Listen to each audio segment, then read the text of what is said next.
नई बात नहीं बताई जाती है। सभी लोग जानते हैं कि एक ना एक दिन मरना पड़ेगा। कोई नई बात है, सब लोग जानते हैं, सबको पता है कि एक ना एक दिन सब कुछ छोड़कर हमें जाना पड़ेगा। फिर भी जिन परमात्मा ने कृपा करके मनुष्य जीवन दिया है, तो इस मनुष्य जीवन को संवारने में, सजाने में कितने लोग लगे। लोग अकड़े हुए रहते हैं। उनको लगता है कि जैसे हमने अमृत पान कर लिया है, हम कभी मरेंगे ही नहीं।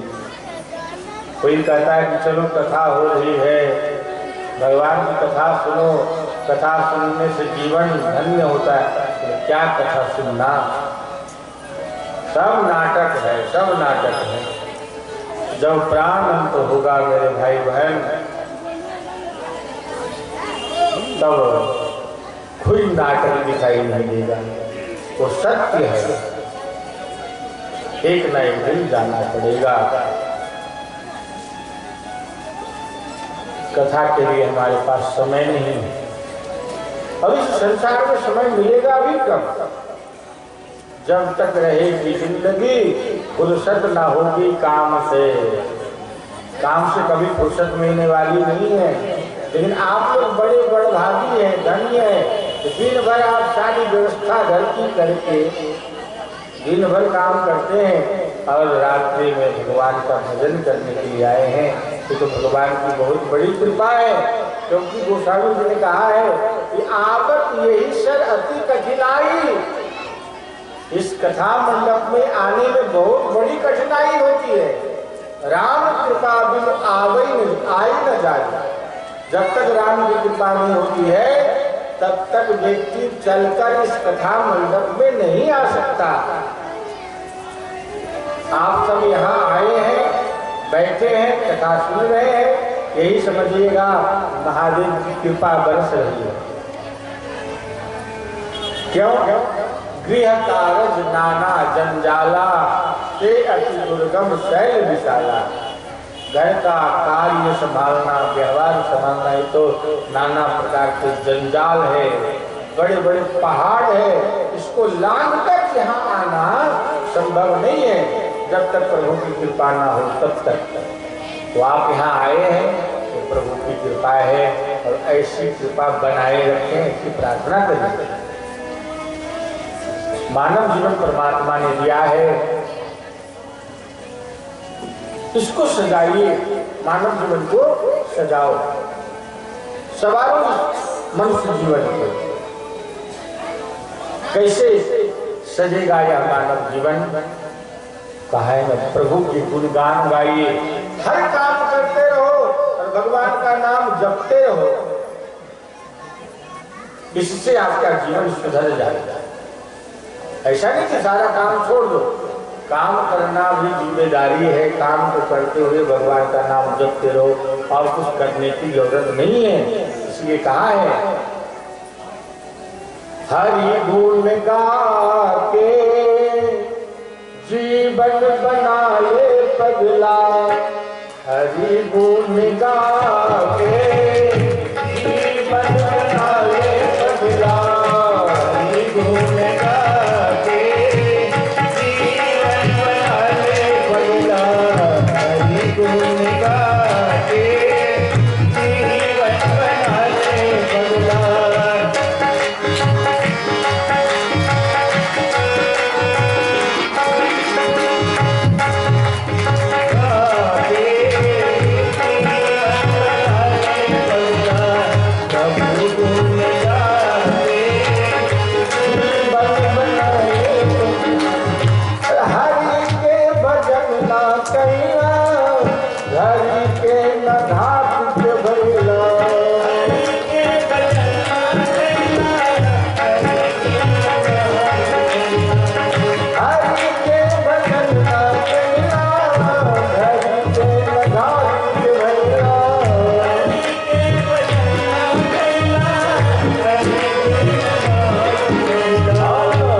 मानव जीवन सफल होगा।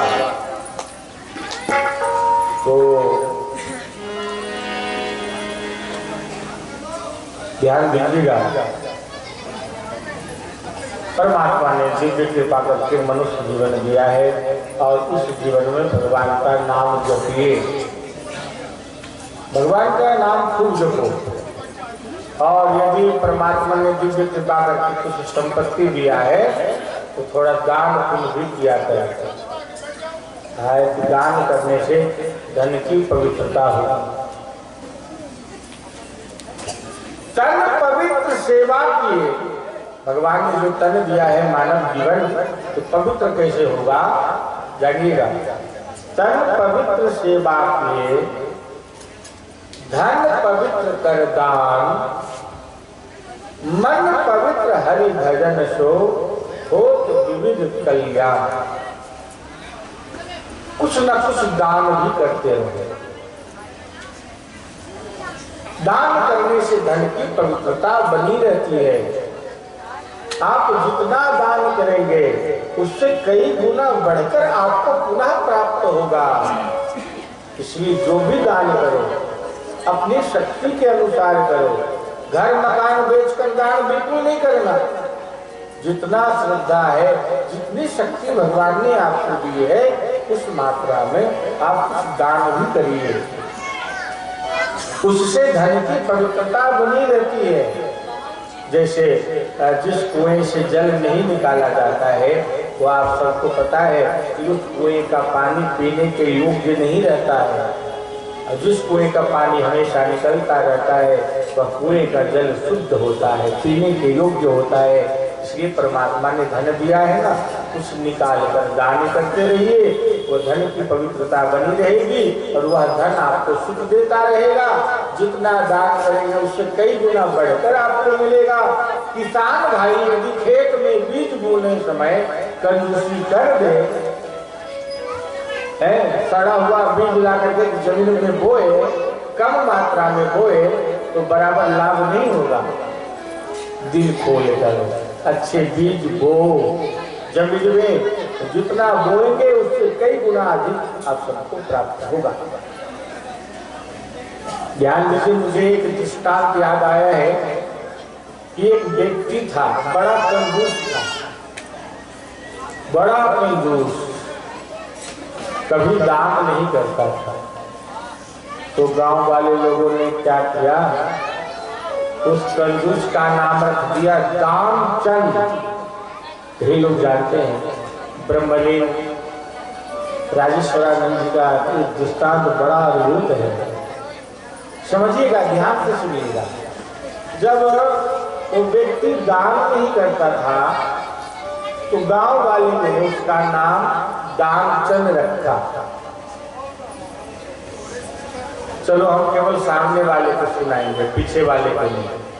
ये लोग बड़े अशांति करते हैं, बड़ा अशांत हल्ला मचाते हैं।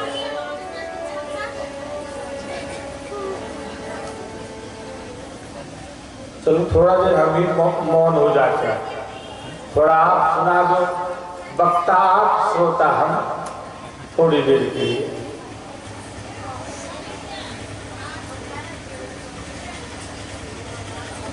कंजूस था, कभी दान नहीं करता था, तो गांव वाले लोगों ने उसका नाम रखा दामचंद। उसकी पत्नी ने कही कि अजी थोड़ा बहुत दान करना चाहिए। बोले खबरदार, दान करने का नाम लिया तो चलो कोई बात नहीं।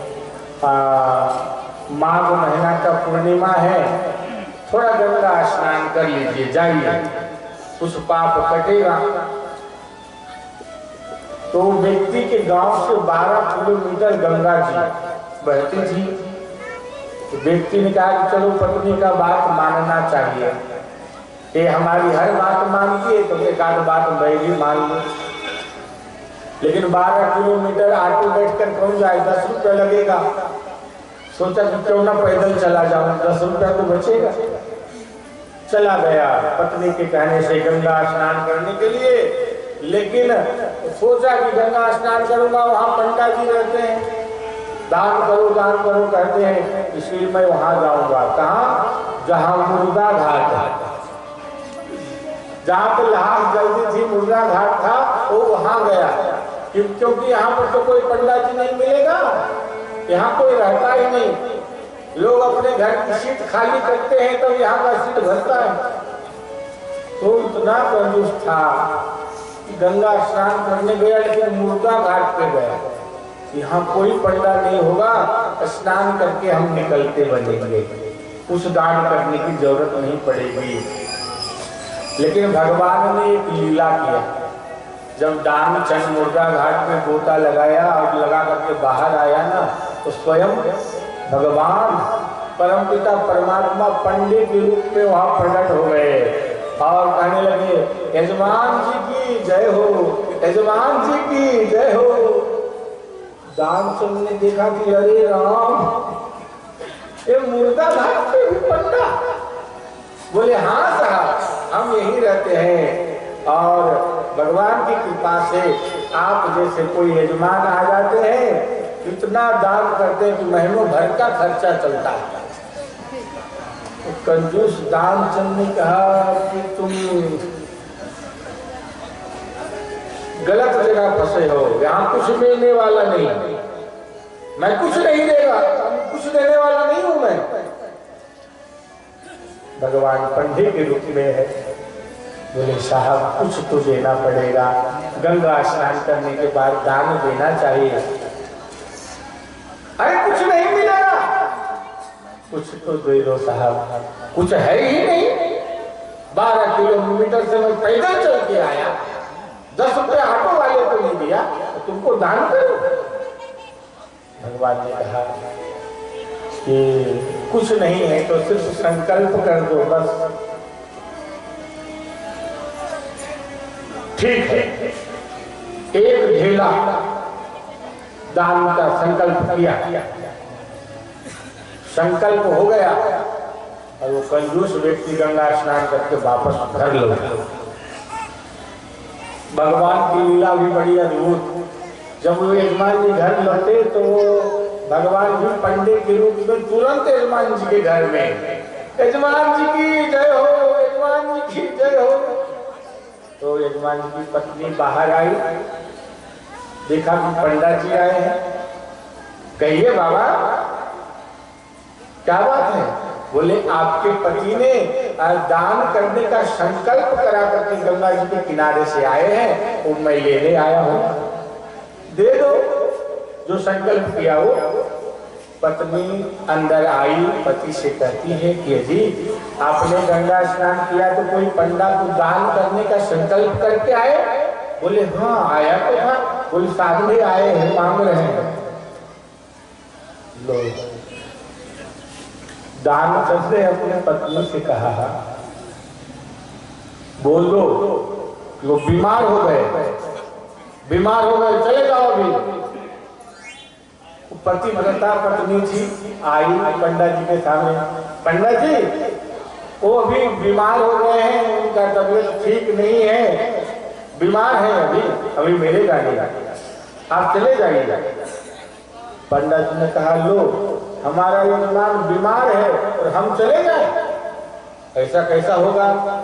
यजमान को बीमार अवस्था में छोड़कर जाना ठीक नहीं। हमारे खाने पीने की व्यवस्था बना दो, हम यहीं रहेंगे, जब हमारा यजमान ठीक हो जाएगा तब जाएंगे।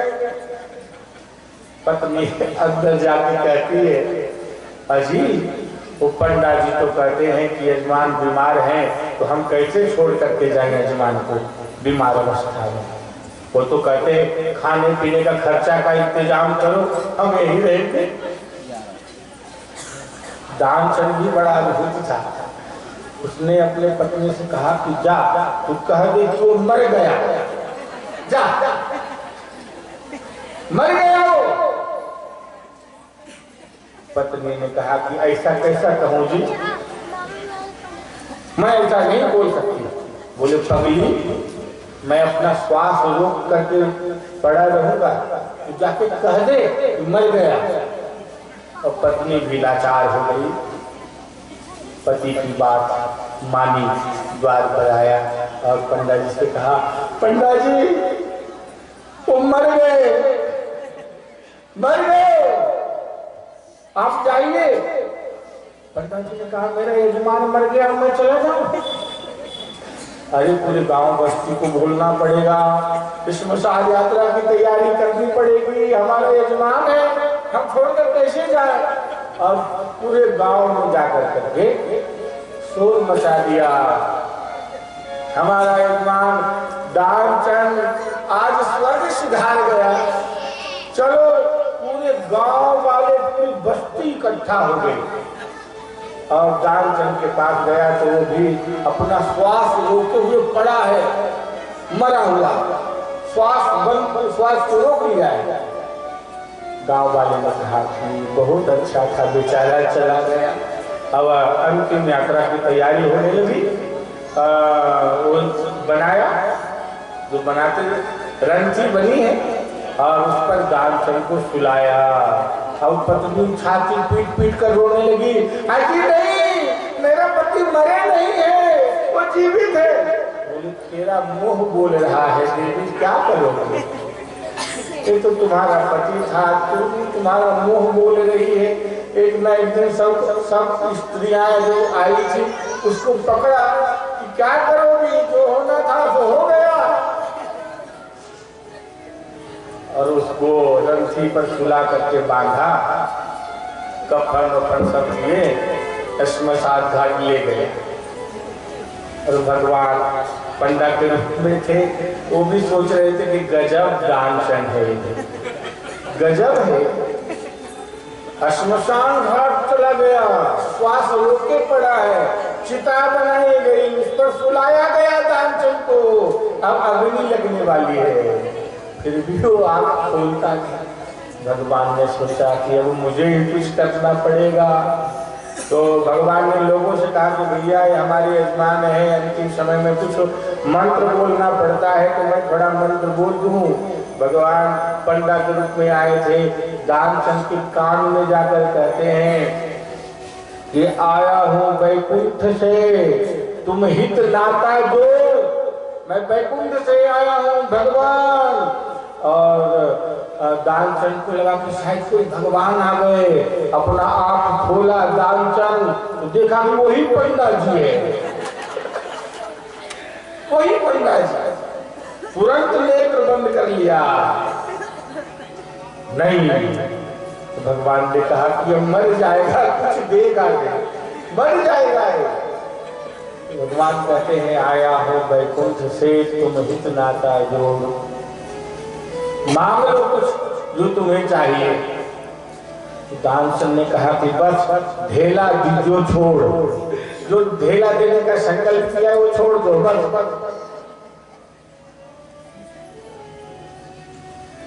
अद्भुत होते हैं, मर जाएगा ये कुछ देगा ही। दान करने से धन पवित्र होते हैं, तन पवित्र सेवा किए, धन पवित्र कर दान। आप जिस मात्रा में हो दान करिए, उससे आपके धन की पवित्रता होगी। तो अब महाराज दशरथ जी का अंतिम संस्कार सब संपन्न हुआ है और पिता के लिए पुत्र को जो करना चाहिए वो सब वशिष्ठ जी के आदेशानुसार भरत जी ने किया है। इस प्रकार कुछ दिन व्यतीत हुए, अब अयोध्या के शासन चलाने की बात आई। पहली बार सभा बैठी है, उस सभा में भरत जी बहुत रो रहे हैं। आज महाराज दशरथ जी की अनुपस्थिति में ये पहली सभा है, तो रो रहे हैं भरत जी। गुरु वशिष्ठ जी ने भरत जी को समझाया है कि सुनहु भरत भावी प्रबल, बिलखि कहो मुनिनाथ, हानि लाभ जीवन मरण जस अपजस विधि हाथ। महाराज की मृत्यु सोचनीय नहीं है भरत, तो चिंता ना करो, सोचनीय किसकी मृत्यु है। सुनिए वशिष्ठ जी ने कहा, सोचिए विप्र जो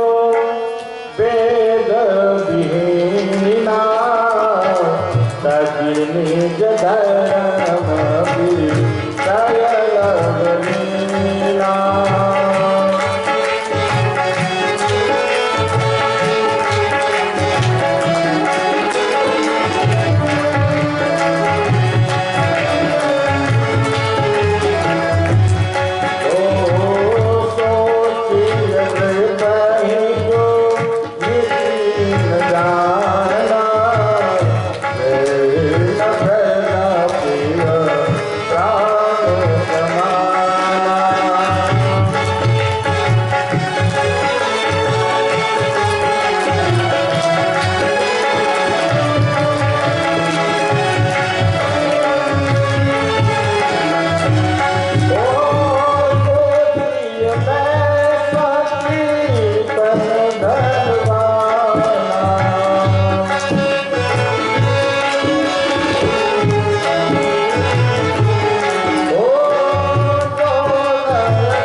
भरत से कहते हैं कि भरत, तुम्हारे पिताजी की मृत्यु सोचनीय नहीं है, इतना दुख क्यों करते हो, क्यों रोते हो? किसकी मृत्यु सोचनीय है? जो ब्राह्मण वेद नहीं जानता और धर्म को छोड़कर जिसका मन विषय भोग में लगा रहता है, उसकी मृत्यु सोचनीय है।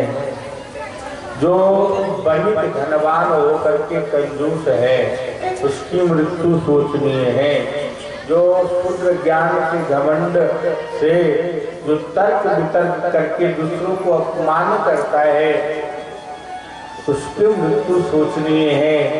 जो नारी मर्यादा तोड़कर पति के साथ दगा करती है, उनकी मृत्यु सोचनीय है। भरत, महाराज दशरथ जी की मृत्यु सोचनीय नहीं है।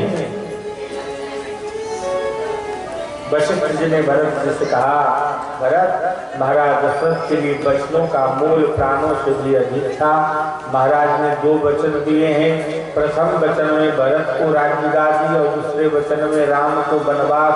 तो भरत पिता के वचनों को मानकर राम वन में गए हैं। अब जो तुम्हारे लिए जो पिता ने वचन दिया है वो कार्य करो। अब राज्यगादी को तुम संभालो। अब भरत जी के राज्याभिषेक की बात कही गई। भरत जी बहुत रो रहे हैं। सब लोगों ने कहा, वशिष्ठ जी ने कहा, प्रजाजनों ने कहा, भरत जी मौन रहे। लेकिन जब माँ कौशल्या कहती है कि बेटा भरत, गुरु जी जो कह रहे हैं वह बात उचित है बेटा, गद्दी को स्वीकार कर लो।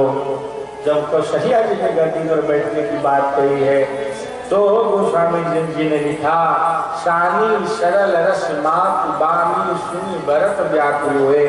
भरत जी व्याकुल हो गए कौशल्या की बात सुनकर करके, और गद्दी पर बैठना नहीं चाहते हैं। माँ को समझाया है और कहा कि माँ गद्दी तो परमात्मा की है, इसलिए हम सब ऐसा करें राज्याभिषेक की पूरी सामग्री को लेकर करके जहाँ भगवान राम है वहाँ चले चित्रकूट और उनको राज्य समर्पित करें।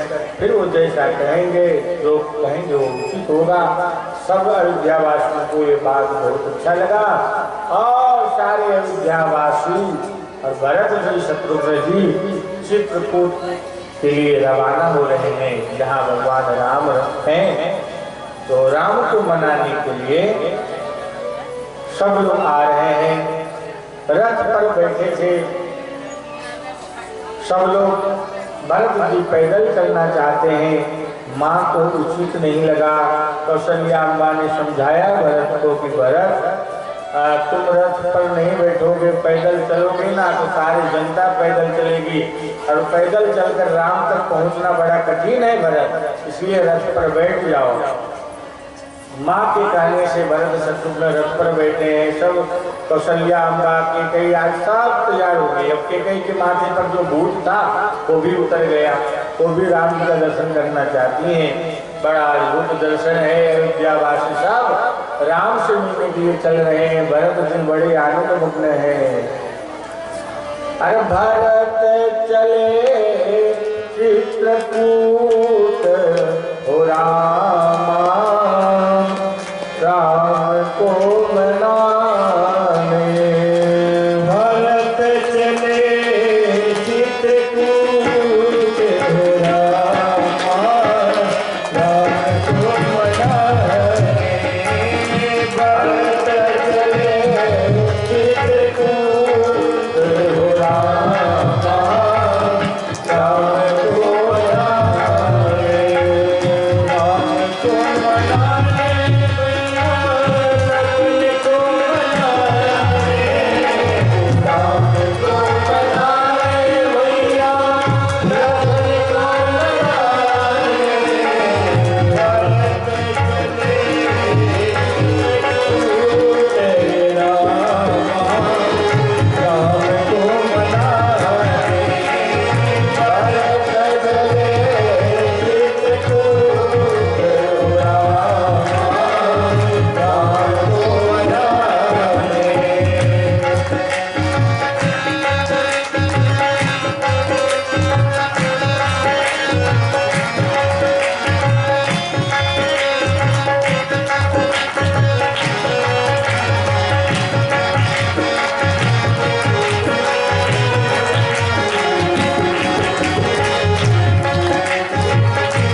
चल पड़े हैं। श्रृंगवेरपुर के नजदीक आ गए हैं। निषाद राजगुरु को सूचना मिली है, भरत जी सैनिक सहित आ रहे हैं। निषाद राजगुरु के मन में संदेशा हुआ है कि कारण कवन भरत बन जाही। किस कारण है जो भरत जी बन जा रहे हैं? कहीं ऐसा तो नहीं कि उनके मन में कोई छल भरा हुआ है? यदि उनके मन में छल नहीं होता तो सैनिक को साथ लेकर के क्यों जा रहे हैं? ऐसा लगा कि भरत जी शायद वन में जाकर के राम से युद्ध करेंगे, राम को वध करके निष्कंटक राज पाना चाहते हैं।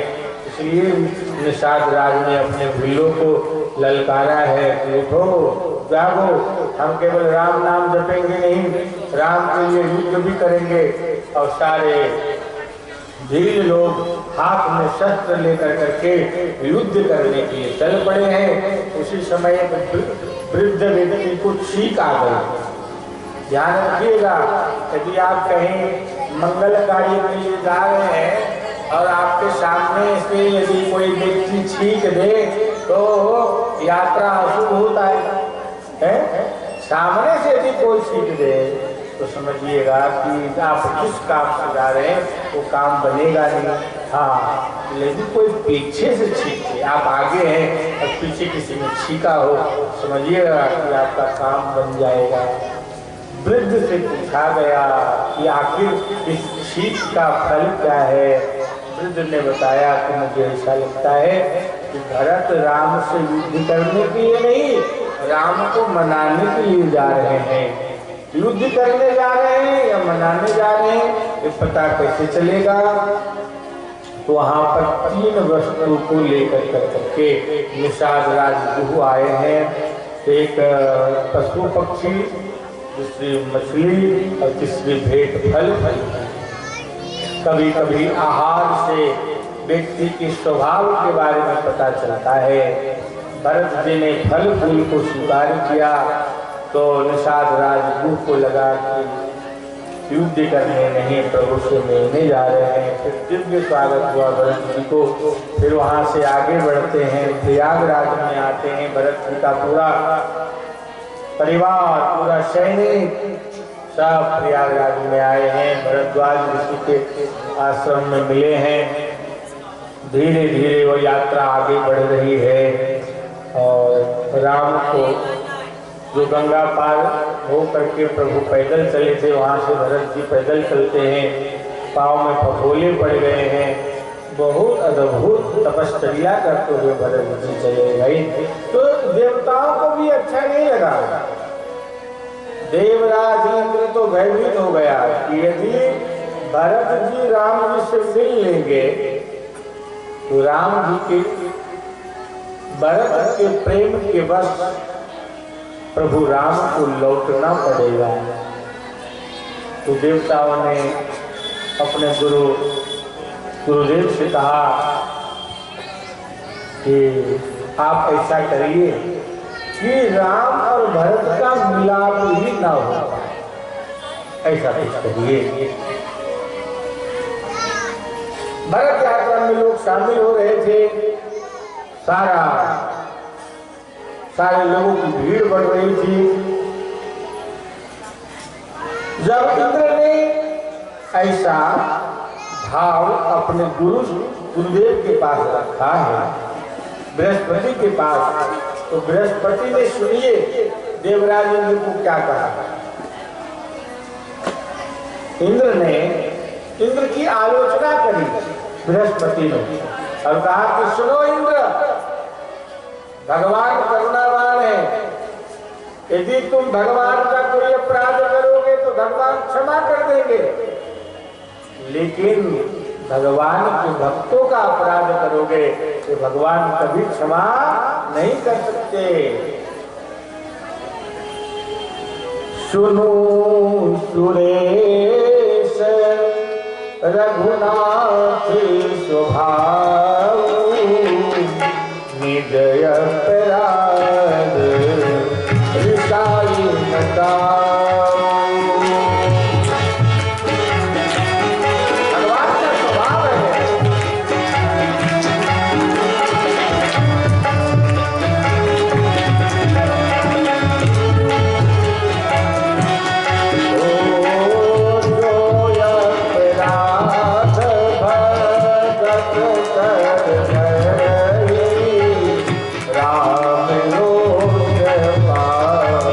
बट छोड़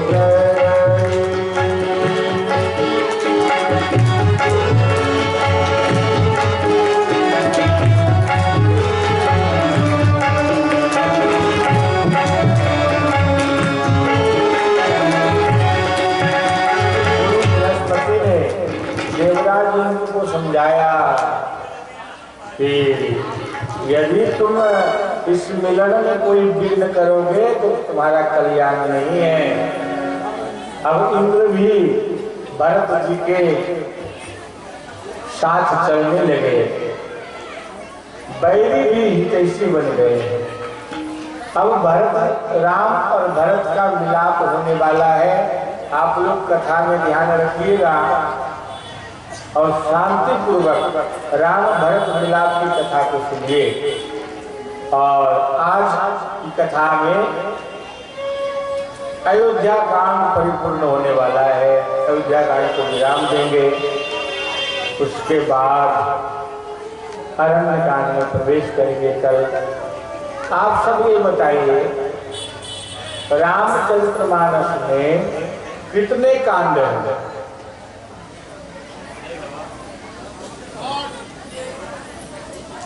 8 कह हैं।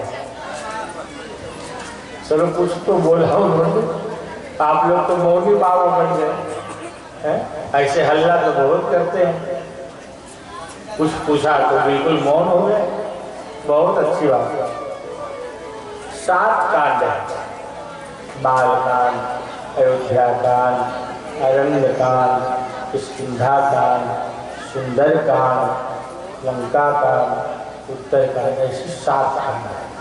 उसमें से बाल कांड पहला और अयोध्या कांड। अयोध्या कांड की कथा में हम लोग चल रहे हैं और आज 8वां दिन भी निकल रहा है और केवल 1 दिन बचे कल के लिए। तो पूरे कांड की जो 5 कांड बचे हैं पूरी कथा कल ही सुन लेंगे हैं। तो कथा तो तुरंत हो जाती है, आप लोग चिंता क्यों करते। 15 मिनट में पूरे रामायण की कथा, 15 मिनट नहीं 2 मिनट में पूरी रामायण की कथा हो जाती है। लेकिन कथा से कुछ लाभ हो, कुछ प्राप्त हो, इस उद्देश्य से कथा को विस्तार किया जाता है। तो आप लोग शांति बनाए रखें। राम भरत का अद्भुत मिलाप होने जा रहा है। भरत जी अपने सैनिकों को लेकर, अपने माताओं को लेकर, गुरु वशिष्ठ जी को लेकर मिलने आ रहे हैं चित्रकूट। अब इधर चित्रकूट की स्थिति को देखिए। चित्रकूट में क्या हुआ है, जहां राम लक्ष्मण सीता जी रह रहे हैं, वहां की बात कर रहा हूं मैं आपसे। प्रातः काल हुआ और राम लक्ष्मण जानकी तीनों नित्य कर्म से निवृत्त हुए। आज की घटना, सीता जी के आंखों में आंसू है, सीता जी रो रही है। राम जी ने पहली बार सीता को रोते हुए देखा। पूछा, देवी तुम्हारे आंखों में आंसू क्यों है, क्यों रो रही है, क्या कारण है? सीता जी ने कहा कि महाराज मैंने एक स्वप्न देखा है। रात में एक स्वप्न देखा है महाराज। राम जी ने कहा कि सीते क्या स्वप्न ऐसा देखा कि जो तू रो रही है? सीता जी ने कहा, देखिए कथा में मन होगा तभी कथा समझ में आएगी, नहीं तो लगेगा कि अरे यार चलो घर, महाराज कुछ चुटकुला सुनाते ही नहीं। अरे आपका मन कथा में रहेगा, चुटकुला का बाप सुना रहा हूं। चुटकुला क्या सुन करके क्या होने वाला है आपको? कथा सुनोगे तो कुछ मिलेगा। आइए, जब तक आप लोग चाय पी रहे हैं, एक भाव का दर्शन करिए, फिर हम आगे की कथा में प्रवेश करेंगे। चाय को आनंद से पीजिए। हमारे संगीत वाले पिए कि नहीं? आप लोगों का चाय पीना हो गया? नहीं, कोई बात नहीं, आशा रखो आपको भी मिलेगी। बोलिए रामचंद्र भगवान की जय।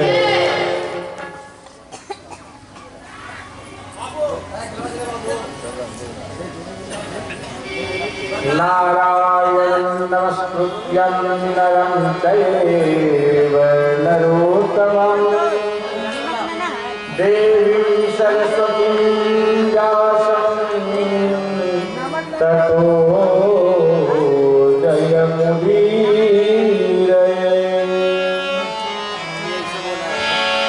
भाई आप लोग मेहनत बहुत कर रहे हैं।